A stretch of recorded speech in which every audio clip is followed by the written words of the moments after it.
So, you were source energy before you came into these physical bodies. You don't remember that, and there's a reason that you don't, but you were. You were source energy before you came into these physical bodies, and now you are an extension of that source energy.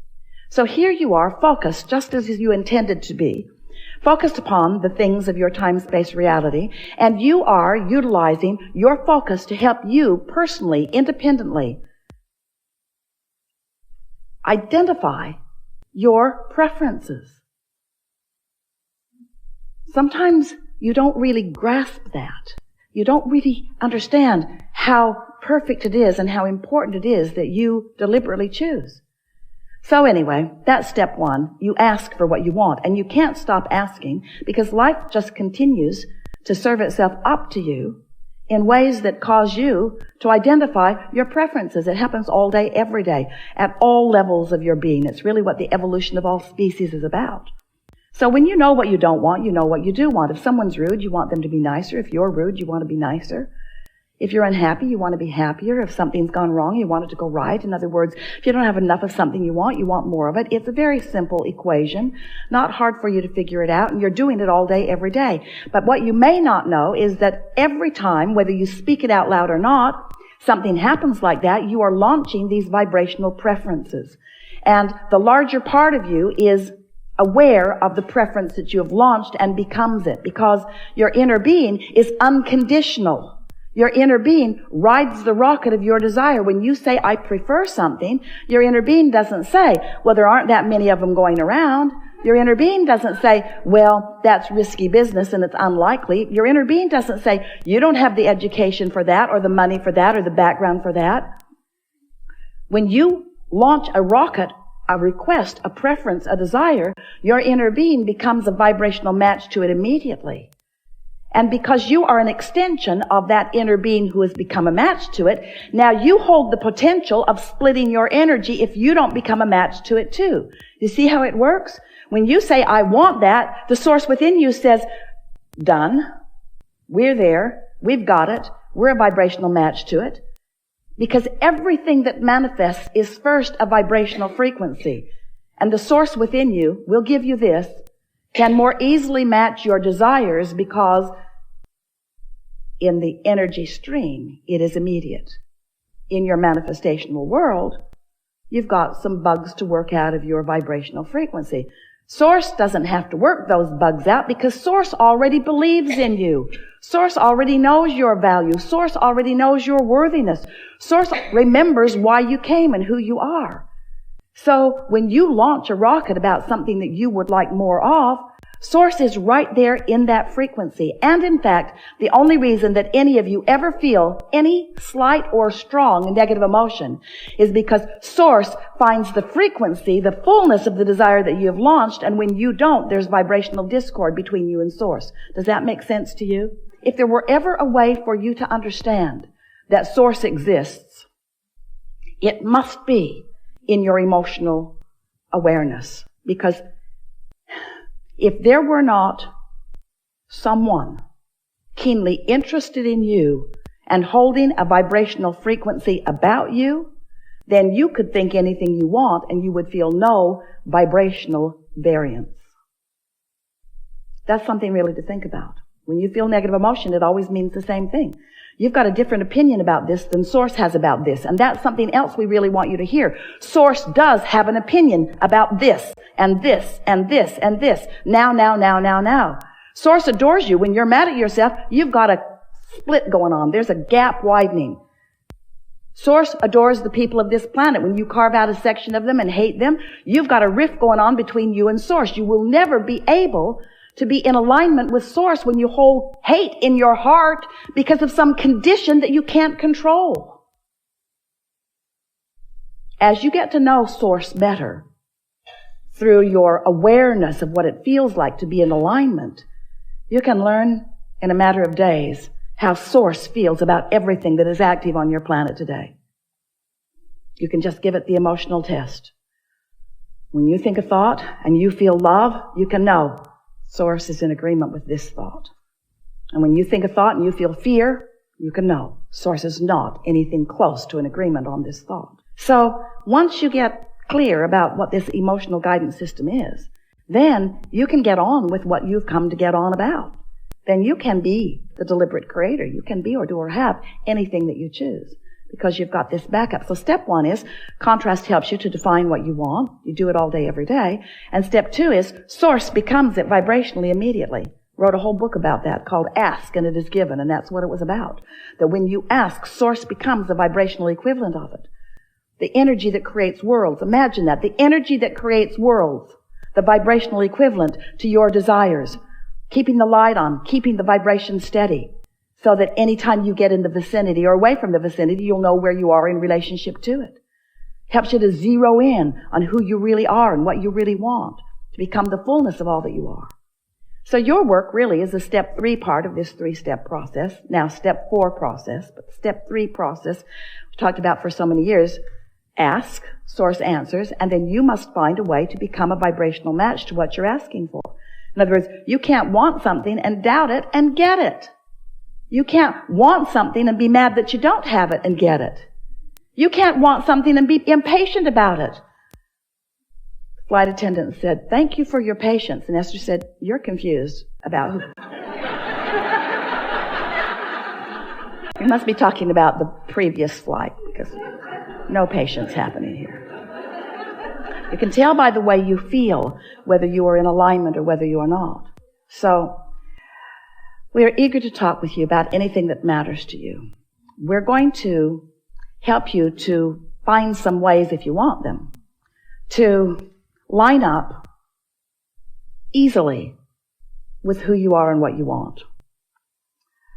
In some ways, some of the things that we will suggest today, you will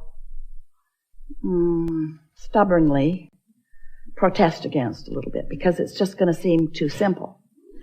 And some of the things that we're going to say to you and promises that we're going to make to you, you may even doubt a little bit because they're just words that sort of kind of make sense and maybe you feel resonance with them, but you haven't had the manifestational evidence in your life yet about it.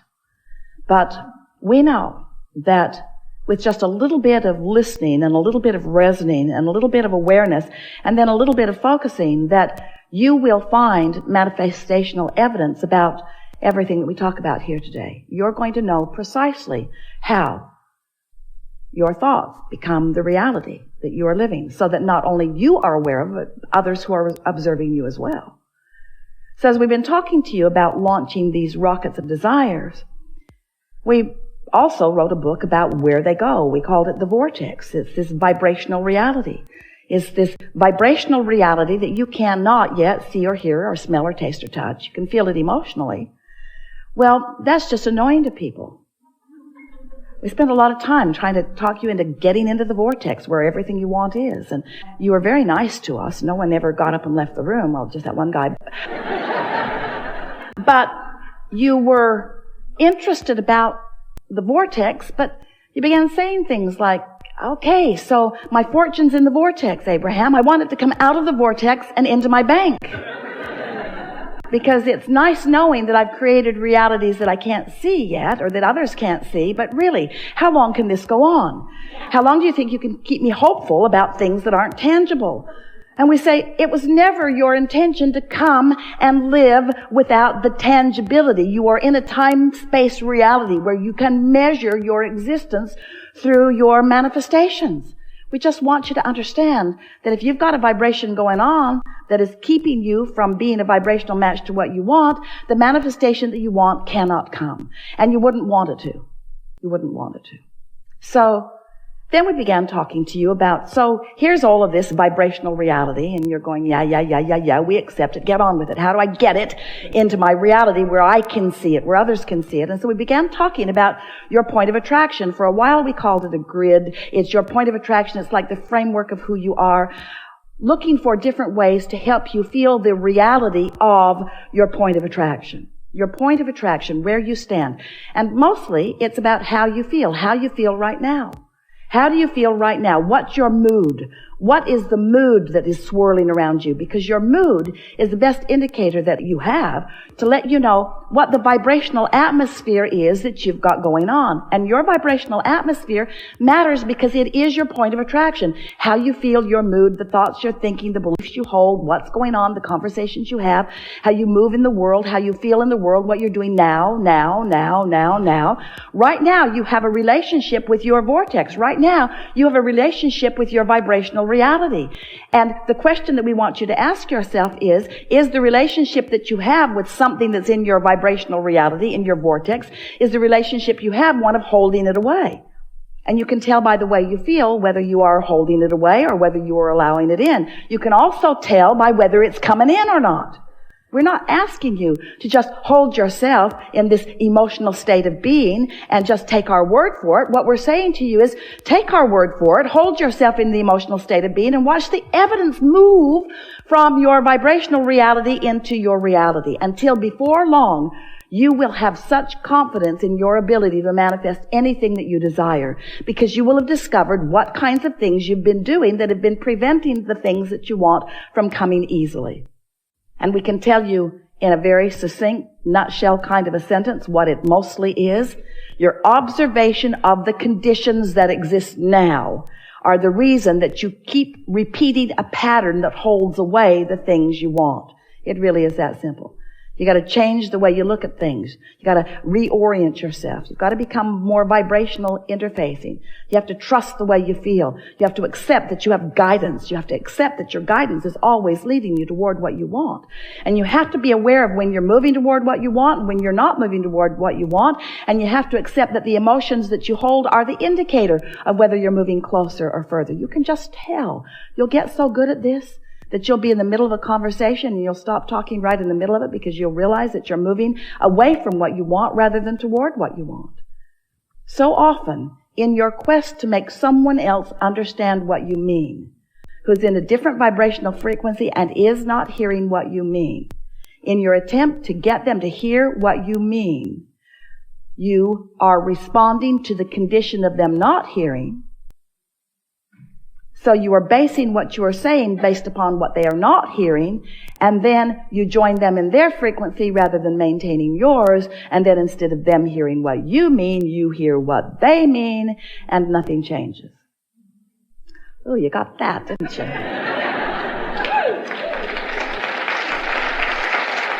So, let's just start talking about some stuff that's important to you, and let's make everything that we said just now more tangible for you.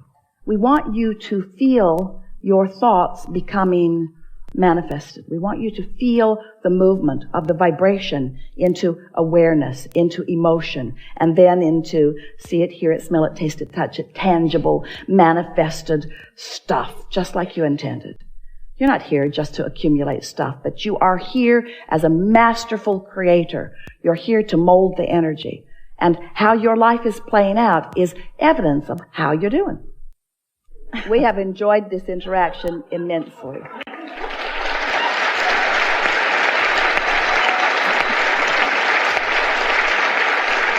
Take it easy. Be easier about everything. Be more playful. Have more fun.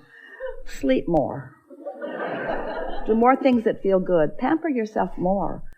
Do things that are more feeling in nature.